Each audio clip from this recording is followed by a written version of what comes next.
and welcome to today's episode of Spiritual Waffle. Today we are going to be talking about breath work with our resident expert, Jess Simonson. You nailed it. You did really well at remembering my last name. Thank you so much. And we're going to put a new segment in about what we have done since we last saw each other. Yes. Something maybe spiritually inclined in the local area. And this one's an easy one because we were both at the same event on Sunday. Yeah. I was at the Wellbeing Fair at Lopemead Farm, which is where we happen to both teach. And it was organised by Kathy at the Sonda Experience, and it was excellent. It was brilliant. It was really, really nice. Yeah, I'd say it'd be really good for anyone who was thinking about exploring the spiritual world. Like, what an amazing first step. If you're like, I know that there's something in me that wants to, explore different things, but you don't know where to go. You literally come to this fair and try out loads of different things. And Kathy had the barn on the farm, which had lots of different like exhibitors and different people offering different things. And then there were talks that were going on. And then me and Sarah were in the yurt, and we did, Sarah did Qigong, I did a bit of breath work, and there was sound bath, and there's like some more improv, like singing stuff. Music, workshops, talks on ADHD and anxiety and brain food. And it was also really aimed at young people, which I think is really important because I don't know, for me as well, I only really got into all of this stuff or even knew that it was available in my adult life. And actually, nowadays, young people are also really suffering quite a lot with anxiety, and ADHD is like a real hot topic. So it was really nice to kind of have kids join in a lot of our classes. And the earlier you can get into some of these practices, then the more you can have in your toolbox whenever you happen to be feeling a bit low or emotionally or physically challenged in any way. Yeah, so we both had a great time there. That's the second time that Kathy's done the fair. We'll put her details in the show notes, which feels like a very professional thing to say by me. And she also runs the sauna and the cold plunge at Lopemead Farm, and it is a little slice of paradise at the back of the farm, isn't it? It is. So if you're interested, views. Yeah, the best. We share the same view with the teepee, just a bit further along, but it's the best one. So yeah, just check her out if you're interested in sauna in the local area around Buckinghamshire and Oxfordshire. And the next Wellbeing Fair, I think, is in September. Oh. Yes. We best release this before then. We better then. I know I've given us a deadline now. Whoops. It's okay. We're fine. All good. We need it. We need the lines. Our mums are waiting. I know. With bated breath. So, breath work. I am going to take my trusty notebook. Yes, please do. And let's begin. So, Jessica. Yes. What is breath work? I mean, like, obviously I think I'm au fait with breathing. But what exactly is breath work? Such a good question. So breath work is being aware of the breath, but also being able to change it and manipulate it for a particular reason, either changing your state or shifting emotions or energy or accessing an altered state of consciousness. There's kind of a whole range of things that you can do with the breath in the simplest form, or although it's actually not that simple, is just breath awareness, which is actually my favourite. I think it's like the innate lazy girl in me that just really enjoys not actually having anything to do, like no task, just you sit and you just notice the breath. It's a great way if you just want to start. I always start my yoga classes with the same thing. You just sit and you're aware of it. Before you start elongating your exhale or doing sharp inhales or doing really short, before you start changing anything, the breath awareness is a really good place to start. But yeah, it's vast, the span of breath works that you can do, and it all kind of originated from pranayama in India, in the Eastern cultures, about between like 5,000 and 10,000 years ago. And since then, it's sort of had a resurgence in the last maybe 80 or 70 years in the Western world, where you will probably have done it at the beginning of yoga or beginning of a meditation or something to sort of get you into the state that you need to be in to do the practice. But pranayama is great. You can do really short practices, 5 minutes, 10 minutes, 15 minutes, all the way to the breath work that I facilitate on a one-on-one and a group basis, which is consciously connected, transformational, psychedelic style. Yeah. And also under that umbrella is holotropic, rebirthing, soma breath. I think I read the other day, there's over 500 breath work, different styles of breath work. Wow. That you can do that give you different things. So could you take us through a few of those? Like what, when you say about pranayama, for those that, I've never heard of it, what exactly is pranayama? Pranayama are breathing techniques, and normally what happens during the pranayama is you're breathing in through the nose. Most of the time out through the nose as well, or maybe out through the mouth, but normally in through the nose. And they can be really calming, really relaxing. You can lower your heart rate, get into a really calm and peaceful state. So if you're feeling very stressed and you're feeling very het up, then it's a great way to ground you. It also, the way I was taught my pranayama is that you're accessing your higher chakras because you're breathing through your nose. So your throat, which is sort of this whole area, and then which is your throat area, obviously, your third eye, space in between your eyebrows, and then your crown right at the top of the head. So it's all about sort of sending that energy up, and then ultimately through the crown chakra connecting you to source, to the universe. And that really leads on nicely into meditation, nicely into yoga, but really, really well into meditation. Kind of gets you in the zone.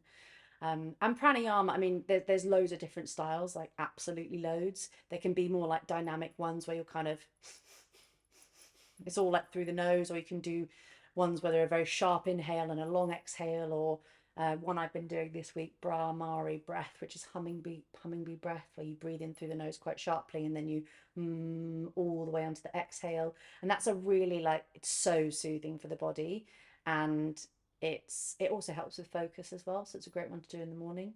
But there's loads of different styles. It's really, what I love about pranayama is there's kind of something for everyone. If you need a breath for helping to go to sleep, you can find one. If you need one for energizing in the morning, you can find one.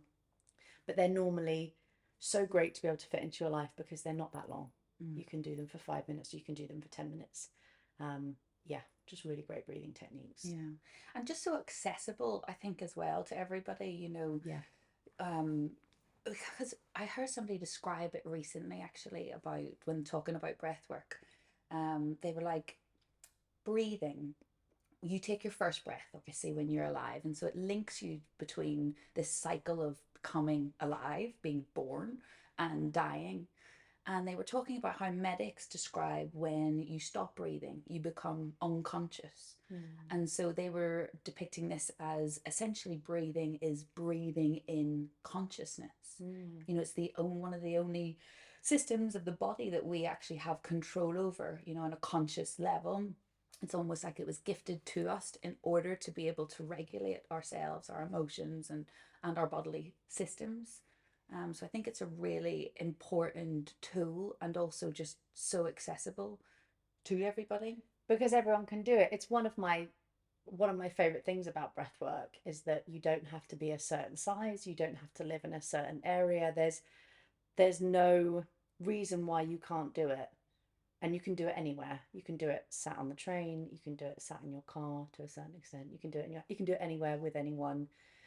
But that's really interesting what you said about taking your first breath and that being the first thing that you do and the last thing you do. And there's only two systems in the body that we can control and can also be automatic, and that's blinking and breathing. I don't know the power of blinking, maybe just so you can wink at loads of people, which is obviously a very important bodily function to have. It's the way to communicate with good-looking people. But I agree. It has to be a gift. There's no way, nothing is by accident. There's just no real way that we can access these states and it just be a kind of an accident that we can be breathing constantly and just not be aware of it. But also when we start to manipulate it and move it in a certain way, that we can get have mad experiences. And I think that's the bit that I find so fascinating, because I have small boys, and so we would often do breath practices to deal with specific emotions, and to regulate their nervous systems and to calm them down. And put online that parasympathetic nervous system. But the breath work that you do primarily, and that I've had a little bit of experience with some other varieties as well, is way above and beyond soothing the nervous system. That shit goes to places that I've only ever visited on plant medicine. That's why, and actually, so a tiny history lesson. Stanislav Grof and Leonard Orr were like the godfathers of breathwork, and it's sort of in the 1970s. They saw the power of plant medicine, and then they worked out that they could have those same experiences through breathwork. So the holotropic breath and the rebirthing technique came from them. And from there, it's sort of spiraled. Since then, we've had like Wim Hof breathing, and loads of different other styles, the transformational style. And it's so easy to see when you've done breath work and when you've done plant medicine that they are like intrinsically linked, which is bizarre because they're very, very different. You're very different experience to getting yourself to taking the ayahuasca and being, sat with whoever you're sat with, to just lying down in maybe a village hall with loads of people you don't know and breathing in and out quite quickly. But it has the same effect. Yeah. And it feels, so the breath work I do is sort of transformational style. It's consciously connected. So it means there's no break after the inhale and no break after the exhale. So it's a really fluid movement. It's an active inhale and then a passive exhale. So what can happen sometimes with new breathers is they'll get really excited and they'll go and be pushing out. And that's kind of hyperventilating, and that's what we want to stay away from. There is actually quite a lot of studies, and there's a lot of people out there who believe that it's called superventilating, and it's kind of, they shouldn't be separated. But I feel like hyperventilating to a lot of people, especially a lot of people who have panic attacks and who have a lot of anxiety, is so petrifying because they know what state they get into, that I want to separate that a lot. It's not hyperventilating in my opinion. Maybe superventilating, yes, but if we were breathing just solely into our chest the whole time, then that can cause a knock-on effect of a panic attack, and it can lead to re-traumatizing and feelings of anxiety and ultimately just a lot of tension. But what we're doing is breathing down into the belly, and this is where our subconscious is. So we're accessing those subconscious states, and that's where all the magic happens. Like, just very briefly, scientifically, we have this thing called a default mode network, which is responsible for like all of our sort of analytical and our emotions and everything. And as soon as we breathe deeply, that takes a back seat and our subconscious can come forward and it can show us what we need to see. So actually it can look, from my perspective or from anyone who's looking and observing somebody doing breath work, it looks very activating, and it is, but it's also, the body knows it's safe because you're breathing into the belly and you're accessing that parasympathetic nervous system, just in a bit of a different way. And the effects of the breath work can be different for every single person. But yeah, it's and I think that's what is the difference between it being plant medicine and breath work. Although they can induce the same sort of experience, plant medicine, it's like almost unconscious. You hand over responsibility, you take the medicine, and then you surrender. And that can be a bit terrifying for some people, most people probably, even the people that have taken it. Very terrifying, because you're out of control. Whereas you're inducing the same state, but from an active perspective. So you are in control because you can stop at any time. Yeah, that's the thing. If anyone's nervous about doing breath work because they feel like it's at all in the same category at plant medicine, it's not in that respect. Like, that is a huge difference. I mean, aside from the fact that you're not taking any plant medicine and you're just breathing, and you can stop at any time. There's always the first stage, the first 5 or 10 minutes during the breath work, where your mind will just be going in absolute overdrive, and you're like, oh my god, what is this? My mouth's dry, my back hurts, this is ridiculous, this is not what I signed up for, like all of those thoughts. But your mind is conditioned to keep you safe. Like, it doesn't really want you to step outside your comfort zone because it doesn't know what happens out there. It just wants to keep you like, daily routines are good and this is safe and this feels nice and cuddly. So it's going to give you all of these messages, but you just have to push past, and you keep needing to tell yourself to trust your body and to trust your breath, and just, it's a real lesson. If you think that you're not a controlling person and that you don't like control, do a breath work and then tell me that you're not a controlling person. Because I was like, oh, you know, a yoga teacher, I'm a free spirit, like whatever. No, I am. I like control. I like to know where everything is. I like to make sure I'm on time, like all of this sort of stuff. So when it came to breath work, it was a huge lesson for me to let go and to stop trying to control the narrative and stop trying to push it in a certain direction. You just have to completely surrender. But you are in control. And just by breathing in and out through your nose, you can come back to your normal state like reasonably quickly. Yeah, and I feel like that is kind of almost the point, is the fact that you're the reason that this, in my experience of even doing it, the point of it, especially with the transformational breath, is you're getting past your mind down into your belly to essentially the suppressed emotions. Because it feels like the reason that you even have suppressed emotions is because your mind didn't process trauma, traumatic experiences, events. And the word trauma, that is on a scale. It can be, you can have a traumatic experience by missing the bus. I mean, it's on that scale. It Yeah. might not be, depending on where that bus was leading to. That can be equally as traumatic as, say, deaths, etc. So the body's always experiencing trauma, and some of these things the mind can process with ease, and other things it's too much and too vast at the time. So then it pushes it down into organs, hips, fascia, psoas muscle, various parts of our body. It's our body's way, I think, of protecting us, actually, is taking it from the mind and in a kind of storing it, and we'll deal with that later. And the Yeah. breath work kind of accesses these points so that we can actually process this stuff. Yeah, that's exactly what happens. And it's not anyone's fault that that's what happens to the body. It's actually quite a good mechanism to begin with. Like if you're a child and something happens and you don't know how to deal with it, and emotions come up and you cognitively can't understand, so you push it down, that's quite a good coping mechanism. Like I totally get it. It's defense. But now is the time. And I truly do believe that there are some illnesses and some injuries that have manifested from the pushing down of emotions.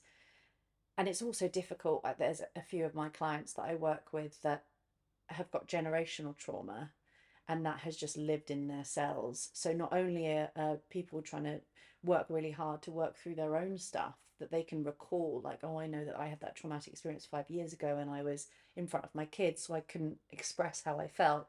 That's pushed down. But what about the stuff that your parents felt, your parents? Like it's all kicking around in there, whether you like it or not, whether you've had the most like amazing upbringing and your parents have, and you don't, you can't really call to mind any trauma. If you're that kind of lucky person, there still will be stuff in there, because at something's happened, a trauma's happened, you have a response emotionally, it hasn't been expressed, processed and released, it is still in there somewhere. And it, like, as soon as you do the breath work, you sort of hand yourself over to your subconscious and your body's like, right, it sort of like rubs its hands together and it's like, okay, what should we bring up now? The body is in a really good state, it's relaxed, it's trusting, so let's now see what we need to change, what we need to release. So this is transformational breath work primarily we're talking about. You mentioned Holotropic. Yeah, I've never heard of that. What's that? Yeah, holotropic is really similar. They're normally much longer sessions. So the conscious connected transformational style I do can probably be about an hour and a half. Holotropic's much longer. It's normally 3 hours. Normally just one-on-one. And it's differences in the music as well. It can be. I do take inspiration from the holotropic breathwork style, because it can be quite like trancey and there's sort of shamanic moments. But yeah, from the holotropic, which was sort of one of the first, I would say, then I think probably transformational has stemmed from that, and that's been an offshoot. Rebirthing is the other one, where I've done a few rebirthing, and actually really different. I thought that there was going to be just one set sort of sequence and technique, but I've actually done wildly different with different teachers. It is really dependent on who you go and see and where you are. I did a rebirthing that was just really calm, in through the nose and out through the mouth, and it was just done with sort of more crystal bowls and calming music in a tent at Medicine Festival, which was lovely, and it was really relaxing, exactly what I needed. But I've had friends that have gone and you relive your birth experience in a bath for like 2 or 3 hours, and there's loud music, it's really dark, especially for those people who have had a traumatic birth. The way that you came into this world often then echoes throughout your personality, or all sorts of stuff can be connected from how you came into this world. So if you I know people that have sought out rebirthing breath work because they knew that it was traumatic coming out of the womb, or being having a C-section or whatever, and they sort of rewrite that experience. I love that. Which is amazing. Yeah. I know. I apart from having forceps, I know that my mum, not my mum, get the tongs. I know that she didn't bring me out of forceps. The doctor brought me out of forceps. But apart from that, I was.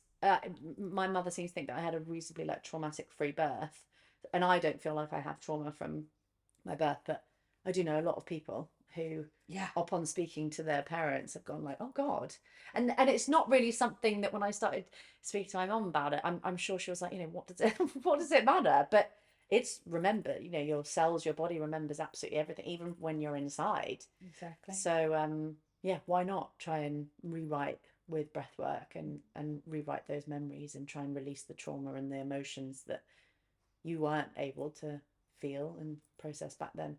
Yeah, I think I didn't actually know about this rebirth in breath work, but it's actually really powerful and important, because a lot of the trauma that we've experienced, we kind of know that we've experienced, and we're looking for different tools as to how to process and heal that.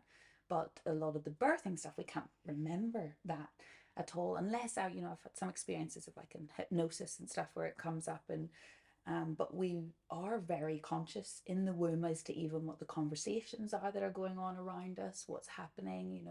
If the pregnancy was a shock, the baby is absorbing all of that, never mind when they first come out of the birth canal.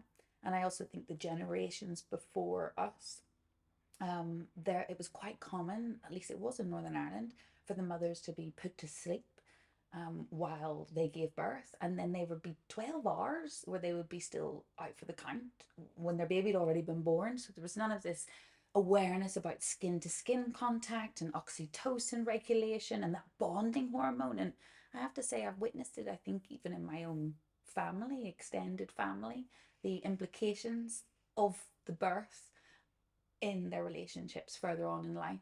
So it's actually quite beautiful to be able to go and reprocess that. Yeah, and on a side note, I'd actually love to talk about birth on an episode, like hypnobirthing. Yeah. We'd I'll do that later down the line. But yeah. And so that's like transformational breath work and holotropic. It's a bit like your surname. Oh, I struggle to say some things. But there's obviously loads of different types, and I think what's interesting is essentially breath work. To me, what it does is change your state of being, your state of consciousness, and that can be as simple from calming you down, relaxing you before bed, or helping you to fall back to sleep when you've woken up, all the way to the really trippy shit. And I don't know the name of the breath work, but do you know Biet Simkin? She is a fascinating, incredible human with a wonderful story, and she does loads and loads of different things. But she also developed this particular type of breath work that I experienced once and did with her at a festival. And it's a very quick one. It's not like, I've done the transformation where you lie there and it's like an hour of doing this breathing. Actually, the first time I ever did that was with my mum, my poor mum. God, I dragged her into some really weird things. And I didn't know anything about it. And she basically was really struggling with insomnia. And she was coming over to visit when I was living in London, pre-kids. And I was like, don't worry, we're going to do breath work. And she was like, what the fuck is breath work? And I was like, I keep reading about it and it says it really helps with sleep. So I bring her along to this place to do transformational breath work. And I'm like, I'll just be here and I'll do it as well beside you. And they actually put like bottle lids in our mouths. I think it was to help me Keep your mouth keep your open. mouth open for it.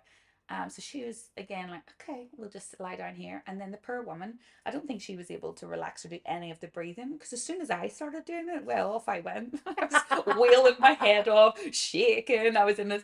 She was sat beside me like, oh my god, are you okay? Are you okay? I was like, this is for you. Lie down, get some sleep, fix your insomnia. But it was yeah, it was a lot. I came out like an absolute wreck, and she was like, okay. Thanks for that. Yeah, that's nice. Should we go for lunch? Yeah, massage next time.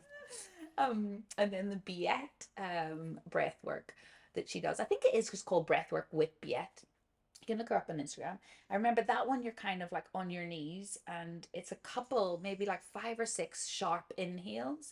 And then you raise yourself up onto your knees, and you look up and you bang on your chest 3 times. Yeah, I have seen that one. My friend Molly did that one, and it's what. And then do you like go down again? You essentially fall. You don't have to go down, but essentially, as soon as you bang on your chest, you collapse and go into what happened to me was like a complete spasm. Like my hands turned in on themselves.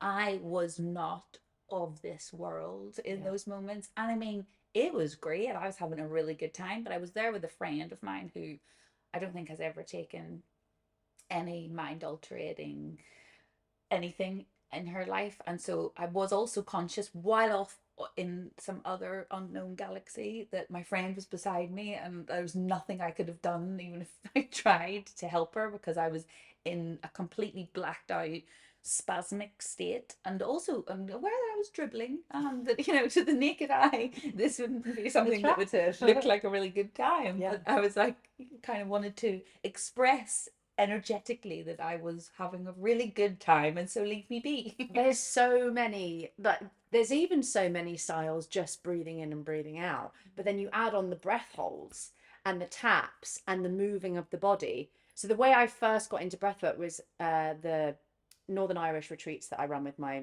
like sisters and my husband Greg and my other friend Sam, who's the chef. My first experience was assisting my friend Molly in a breath work. She basically said, we were running this yoga retreat. We just got back from India and we were like, let's do a yoga retreat in Northern Ireland. She was like, hey, I've just learnt this breath work. Do you think it would be good to bring? We were like, absolutely, bring it along. Let's just throw it. It's like a melting pot. And she like taught us about what the breath was and how we can assist all of our guests and make sure that we'll be there for them. And we started doing the breathing, and I'm not joking, maybe 8 breaths in, I just collapsed on the floor and burst into tears.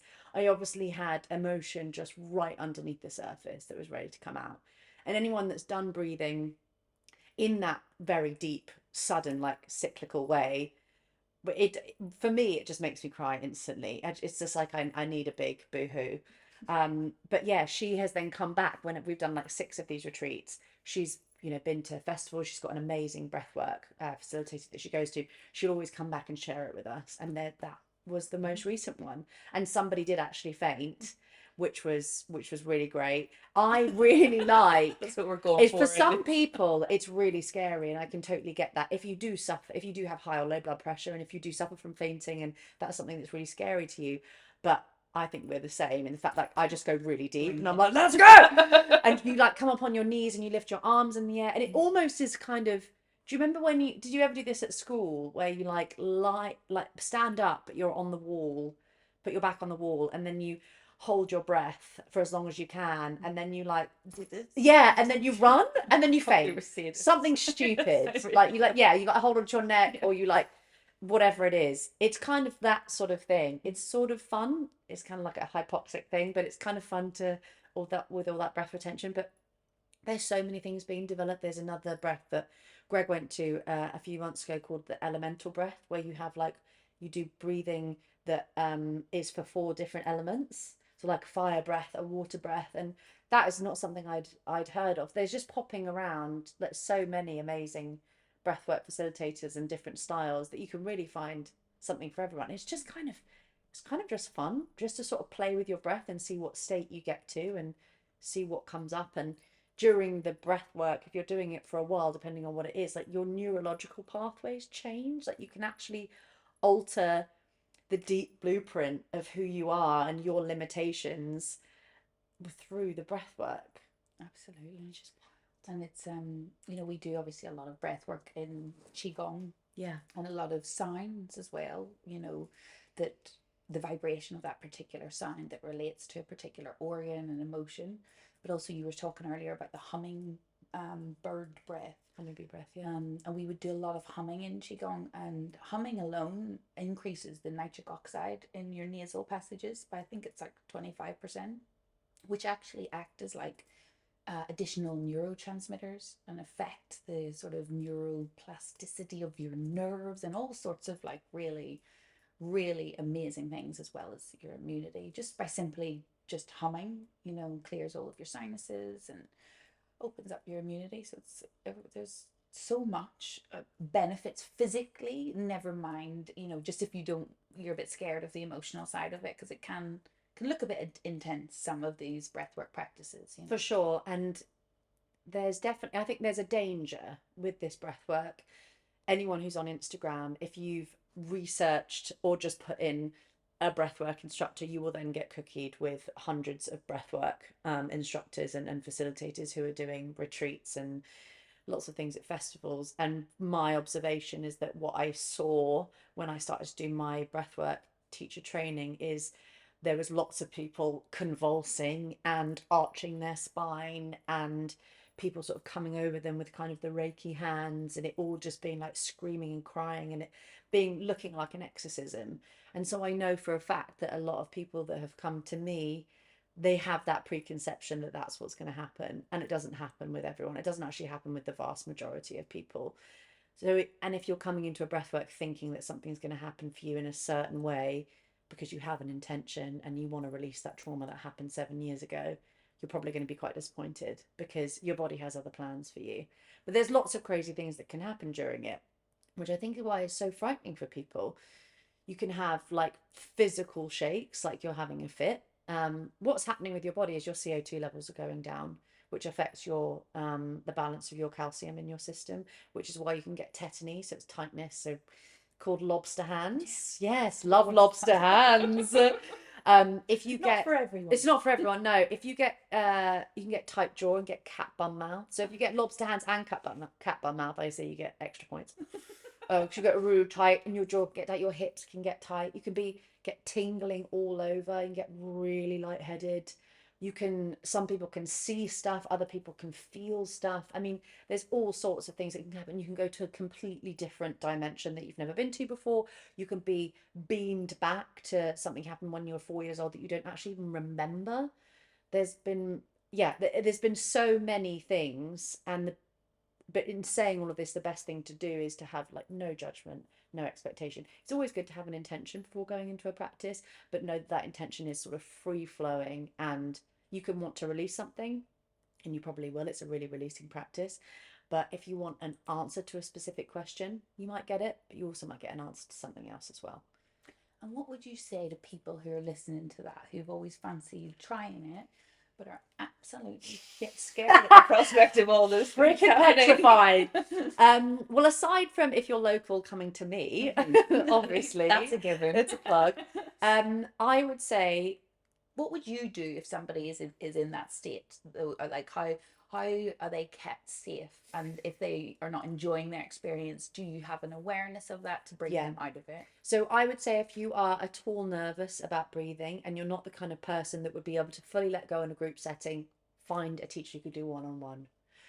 Sometimes you only need one session, and then you will feel like, okay, I've got the confidence, I know what the breath is doing, and I can go to a group session. And group sessions are very different to one-on-one, because obviously one-on-one you have the facilitator who has got your eyes on you the whole time, and they're going to be there for you. They've created the space just for you. Whereas in a group setting, you have to share with other people. You're also, I remember I did one of my first breath works with my father-in-law on one side, my husband on the other side. It was quite a cramped room in Oxford, and I spent the whole time worrying if my husband was taking this seriously, if my father-in-law was okay, because I could hear him crying. That I just basically, I don't think I went anywhere. I barely even remembered to breathe properly because I was so concerned. My attention was bouncing between the two.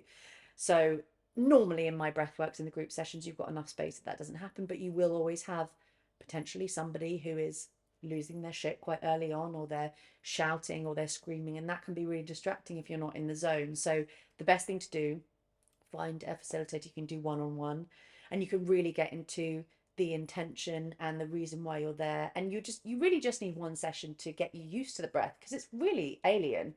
I quite often have people who come to me for breath work, and if they are, it's a real intuitive thing, which actually as a facilitator, it took me a while to know. I would rather, back then when I was learning, I'd rather somebody say to me, if someone is doing this, this is what you do. A bit like in yoga, if someone is doing trikonasana, a triangle pose, but their arm is on their hip, that could be good for them. Maybe their arm could also be straight. Like, it's not an intuitive practice necessarily. It is if you're doing your own, but you can, as a teacher, as a yoga teacher, you look at someone, you decide, are their hips square? Is their weight distribution correct? Are their arms, everything has its place. There's no real, it's not really open for interpretation in a lot of the poses. That is the pose. That's where your shoulders need to be. That's where your hips need to be. In breathwork, it's a completely different game. And you really just have to, even if you think at one point, oh, if they do this, I'm going to do this, it very often doesn't happen like that, because you'll be able to tell with experience. It really does come with experience. You can learn all you want and read all the books you want. But if you haven't experienced a lot of different people going through breath work, then you won't know what to do. If they are shaking and convulsing, that's okay. If you know that that's something that they do, I have one of my clients who does that. Luckily, they told me before we went into the first session, that it looks like they're having an epileptic fit. They're not. It's okay. It's just something their body does. Then you just have to be there. Like, just your presence. You've already created a safe space. You know that the space is like energetically clear. You've got everything you need to make sure you're holding them, like, physically and emotionally. If they look like they're re-traumatizing themselves, if they're maybe repeating a name over and over and over again, or they feel like they're in a trauma cycle, then it's relatively easy to bring them out. You just kind of, it's called resourcing. So you can bring your hands onto their shoulders, their head. And if anyone has done breath work, I haven't met any teachers that are coming over to put their hands on you because they want you to stop. It's not that they want you to stop, it's what we want you to step away from the trauma. You've probably felt the emotion already, you've been through the emotional cycle, but now you're kind of stuck in it, and that's okay. We just bring you back to normal breathing. You can bring a hand to your head, sort of stroke your hair, make sure you feel safe and make sure you feel heard. If anyone is kind of in a different dimension and they feel like they can't come back down to earth, holding onto the soles of their feet as well is really good. That's kind of a really quick way to ground. But not only every time you do the breath work is completely different. That sentence was so not English, but you know what I mean. Every time you do the breath work, it's different. After about 10 breath works, you'll stop feeling the physiological sensations, and it will all just be about going deep and spiritual, emotional, whatever needs to come up. But it's really important for you to have every experience that you have, because it informs the next one. So whether that's you have your first breath work and you then leave feeling that you didn't actually get what you wanted, well, that's okay. I mean, nothing's that quick, right? But it is a short, you are managed to short circuit some issues. If you've been in therapy, been in talking therapy for a while, I know we spoke about that before we started filming, how amazing talking therapy is, but it gets to a certain point where you might feel like you're talked out of it. You've been through it so many times that now it's about moving the energy and moving the emotion, and that's what needs to be released. It's not the words. You cognitively, you get it. You get why it happened. You get that you couldn't have done anything. It happened to you. It didn't happen. You're the victim, whatever. And now it's time for your body to release it, because your body's still got it in that somewhere. Like, you get away from the story. The talking therapy can sometimes re-traumatize because you're reliving it constantly in the mind, whereas I think breath work is stepping away from the story of it all and just releasing the energy, which is the emotion. Yeah, we stop powerful. Analyzing. It can be really easy during the breath work to think, oh, I'm crying because of this, or I'm screaming because of that. We want to try and step away from that analysis, that thinking brain, and just go, okay, let's just strap in and see what we can move through. Because the emotion might be related to loads of different stories, or stories that aren't even ours, that we don't even remember. Yeah. It's just about feeling, I think we've talked about it before anyway, but the actual cycle of an emotion is only 90 seconds long. And most of the time, we don't allow ourselves to feel anything for 90 seconds either, because it's too painful. So we push it down, or we let our minds get involved and we create a story around that emotion that perpetuates it and elongates it and essentially traumatizes. Whereas I feel like potentially with breath work, there's an element of just sitting and feeling for that amount of time dissipates all the emotional charge. And it also is interesting to think about how we're sort of taught that crying is bad, like negative emotion, and smiling and laughing is sort of a happy emotion. But there's just a melting pot of different things that can happen. And I had one client recently who knows that they need to move through some grief. Instead of them crying, they danced on the ground, but they danced, and they were very confused when they came round because they said, you know, I thought I had tears. I know I have tears in me. So I said, you know, grief and moving through healing can look like anything. So maybe you are doing like cutting some serious shapes on the ground, or maybe you are crying, but try not to attach that to, well, that's, put that in a box, because we're just constantly putting stuff into boxes. We're putting people into boxes, putting ourselves into boxes. That's grief, that's trauma, that's that. Just, if you want to dance, dance. If that's how you move through grief in that moment on that day, amazing, do that. Lucky you. Lucky you. I know. Yeah, serious trance music as well, so it's given me lots of life. And tell me, is there any breath practices? Because obviously we're talking about you hold breathwork sessions in the farm and other places. Amazing breathwork sessions, honestly. Get yourself down there. And one-to-ones for transformational breath work. But is there any breath practice that you do yourself on, like, as part of your daily routine? Yeah, so only recently, when I found out I was pregnant, I've started to create much more time for myself in the mornings to do my own practice. Sometimes it's like a full hour yoga session. Sometimes I just, much to Greg, my husband's absolute distaste, I put my headphones in and I just sing along to whatever, like chanting music. Greg came in the other day and he went, can you take your headphones off and just put it through your phone so you can hear how bad you sound? It's like, no, I do. The whole point is I don't want to hear myself. But in doing that and in having that time for me in the bump, I've started to do much more breath practice than I ever have done before. I think maybe I would have done, before getting pregnant, maybe three a week, if that. And it would probably normally be in the morning or just before I go to bed. I would never really feel like I had time in the day. But there's a really lovely breathing practice, which I can't remember what it's called, but it's a exchange of cosmic energy. And it's really simple. You just have your hands in your lap, and then as you inhale, your hands come up, and it's like your as your hands draw up your body, it encourages you to breathe in through the belly, the chest, all the way up to your heart, and then you bring your hands out as if you're opening it to like the cosmic energy of the universe. And as you exhale, you can either just exhale through the nose, the mouth will say an om, and then your hands come all the way back down and rest into your lap.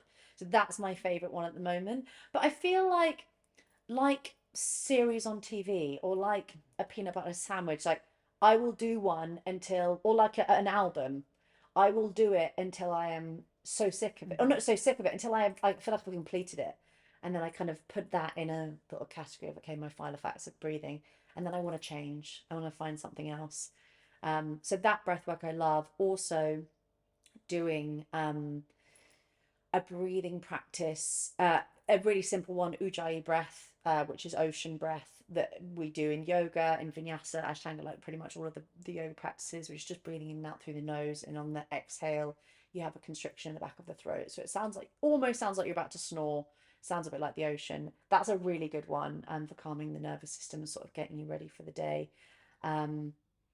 Yeah, I'd say those two are my favorites. But also going on YouTube and just typing in like energizing breathwork, just choosing the word or the intention that you want, energizing breathwork. There's a guy, I mean, it helps that he's got long hair and he's got his top off. I will give you that. And he's always in gorgeous places. It's called Breathwork with Sandy. And he does so many videos. I'll actually put his link as well in the show notes so everybody can admire him. But he does some excellent breathworks, lots of like breath retentions, like short 10-15 minutes. It can be really sharp inhales and big long exhales. You can do relaxing breath, so many different styles. So just like playing and being curious and being like, what do I need this morning? Do I need focus? Do I need energy? Do I need balance? And then choosing a breath work that, it's kind of looking in your wardrobe and being like, how do I want to feel today? That's how I feel with breath work in the mornings now. Yeah, same. How about you? Most mornings I would tend to do a breath of fire Mm. as part of my qigong practice. Yeah. So I would, which is active exhale and passive inhale. So you kind of contract your belly, contract your belly to your spine and push out. Yeah. It sounds like that. And that's really good for like stimulating the digestive organs, the metabolism, clearing away all the kind of gunk in there. I also have an app actually that's really good that I will put the link to because it's free. And it's a bit like what you're saying. It has like whole category of categories. Speak, woman. Sorry, we're getting to the end of the pod. Right. And it'll have like energize, focus, various things. It's really good for the kids because honestly, just like a minute and a half of those types of breath, like different, breath holds for so long and exhales for so long, can have a real powerful implication. And Joe Dispenza, he does a great breath hold before meditation, which I love, which I'll quite often sometimes do in the morning before I meditate, or sometimes at night. And also in moon circles and stuff, I would guide before we go into a yoga nidra.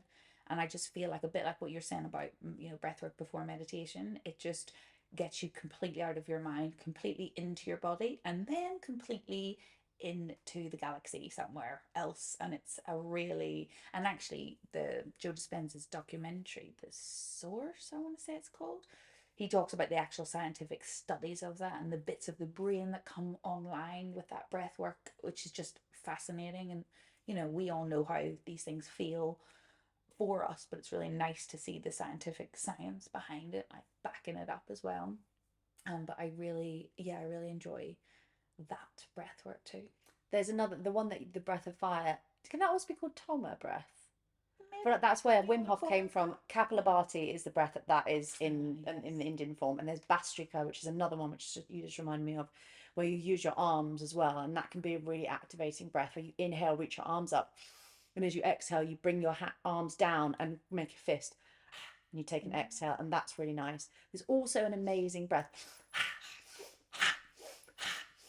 Feels good, doesn't it? It feels powerful. Yeah. It's really good. Like if you're going into doing speaking and you've either so nervous that you need something to relax you and focus you, or if you're anything like me and you have a lot of like nervous energy that's very high, then I do that to kind of get out some of the shit, and then I can just be empowered, but like calmly empowered.